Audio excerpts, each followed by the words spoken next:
आज आपण गव्हाच्या पिठापासून बघा मस्त अशा कापण्या बनवतोय. तर त्याच्यासाठी इथं मी गव्हाचं पीठ घेतले बघा 2 वाट्या. गूळ बघा एका पातेल्यामध्ये आपल्याला अगोदर गूळ घ्यायचा. इथं मी बघा अर्धी वाटी आपला गूळ होता. हे एका ताटामध्ये आपण हे गव्हाचं पीठ, बेसन,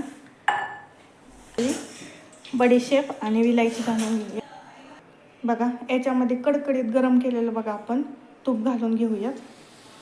बघा आपण थोडं थोडं गाळणीच्या साह्याने बघा जसं आपल्याला लागेल असं गाळून घेणार आहे. बघा आपण व्यवस्थित पाण्याच्या कापण्या बनवून घेऊयात.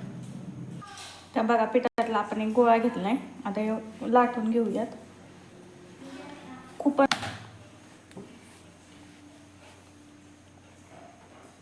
बघा आता याच्यावरून आपण थोडीशी खसखस लावून घेऊयात बघा सगळीकडे.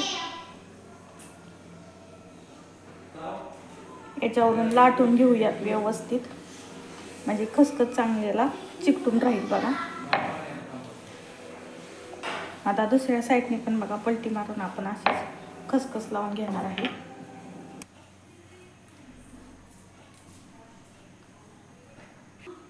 अशा प्रकारे बघा आपल्याला ह्या कापण्या कापून घ्यायच्यात सगळ्या व्यवस्थित.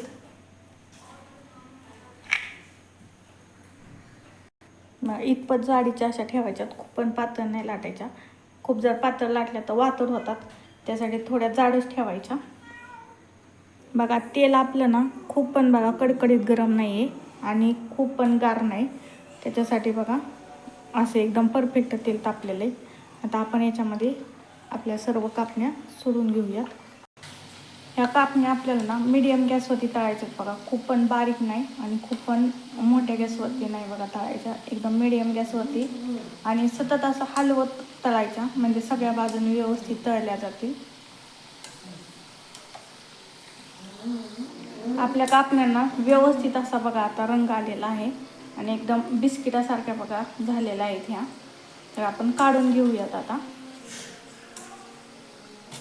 तुम्ही पाहू शकता खसखस कसली छान दिसते याच्यावरती.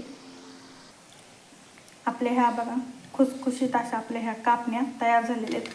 तुम्ही पाहू शकतात आतून पण कसले छान लेयर्स आलेले आहेत.